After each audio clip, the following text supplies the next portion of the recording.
In this video, I want to show you the Canvas course template that I've created, and I actually made this template a few weeks ago and sent it out, but I've made a couple of changes to the template. So I'm going to walk you through the process of saving the template on your computer and then uploading it to your Canvas course.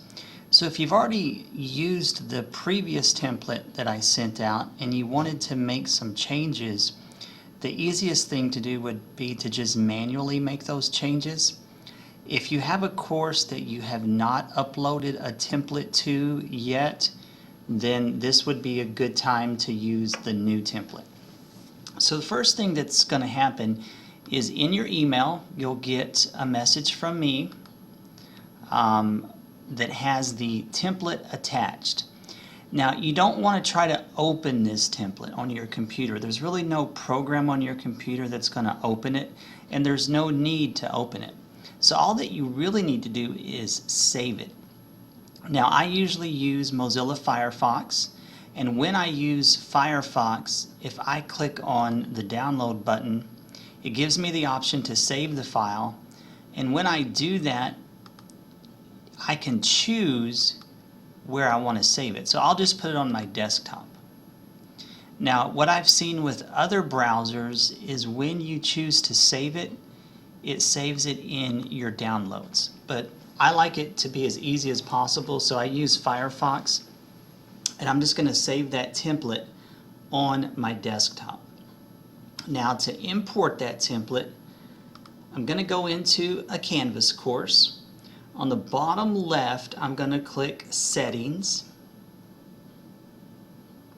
And then over here on the right, I'm going to click Import Content into this course.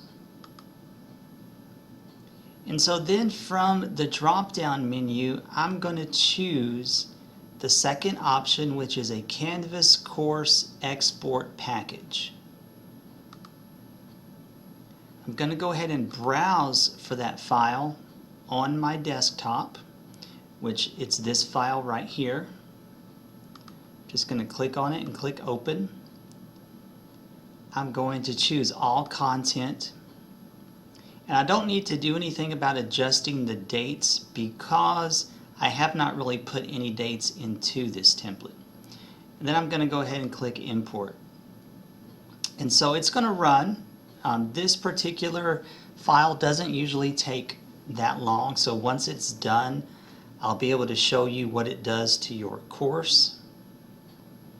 This is basically going to give you some template items that you can edit, you can change, you can move them around, you can delete them if you don't want them. So now that we have the completed button, I'm going to go ahead and go to the home page. And so for my home page, it just kind of gives me the sample template where I have the name of the course, my name as the instructor. When I go into edit mode, I can change the picture to a real picture. You may want to put a picture of yourself or maybe a picture related to your course, such as a picture of a cake if you're teaching culinary, a picture of a cell if you're teaching biology, something like that. I also have this start button that is linked to the modules. So you can edit that as well, and I can help you with that if you need help.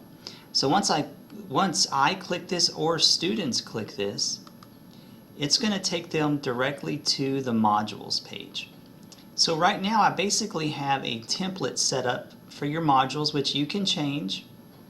So under Start here, most of this information is information that you can just use in your class and not make any changes to. But some of the information you'll need to edit if you choose to use it. So under Instructor Information, you can edit this page, put in your name, office hours, fill in the blanks. And also this is a good place to put a short instructor bio so that students can understand and learn a little bit more about you and your background. The next item under Start here is Ask the Instructor. I usually put this in all of my online classes or even my hybrid classes. This is a discussion that students can participate in all throughout the semester. And it's basically an area for a student to post a question that is specific about the content of the course.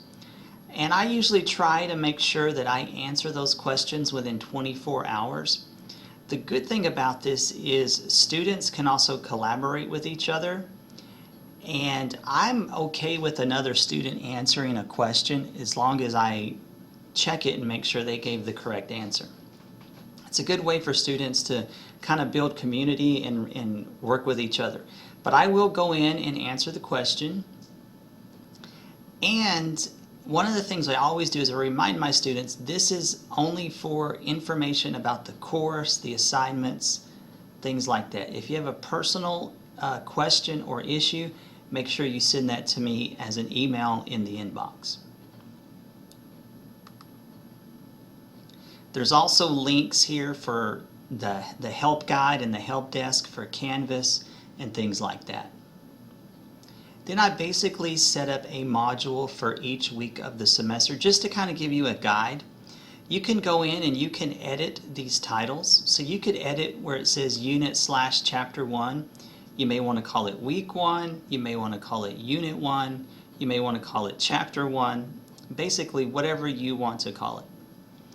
So under each module, and there's 16 listed here, I put in a template for a checklist. It's just a nice tool to help keep students on track, just to kind of go ahead and give them a checklist of the things they need to do for that week. We often get emails from students at the end of the week and they'll say, oh, it looks like I missed a quiz and I just didn't realize there was a quiz this week. Or I didn't realize I needed to do a discussion. So when you give them this checklist, it should cut down on those situations where students overlook the things that they need to do. Something else I put under chapter 1 or week 1, if you would like to use it, is a place for students to introduce themselves to the class. This is really good when it's a hybrid or fully online class where the students rarely see each other, if they see each other at all. And so it's a place where a student can go in, post a simple introduction, and I think it's a good practice for instructors to make sure that you reply to each student's introduction. And it's nice to make it a personal reply to that student. So in other words, let's say I have a kind of an icebreaker question and I ask students, you know, what do you like to do in your spare time? And a student says, well, I really like to go fishing. So in your reply, you may not only say welcome to the class, but maybe what is your favorite place to go fishing? Have you ever fished in Alaska or something like that? Just kind of, once again, develops that sense of community and helps the student make a connection with the instructor early on. So this template is basically a guide for you. Like I've said before, our main goal is to try to maintain the same type of universal navigation that we had in Blackboard so that it will cut down on confusion for students as they go from one course to the next. So if you have any problems with this or any questions, please feel free to let me know. You can either email me or you can call me. All of my information is in the email. And thank you very much.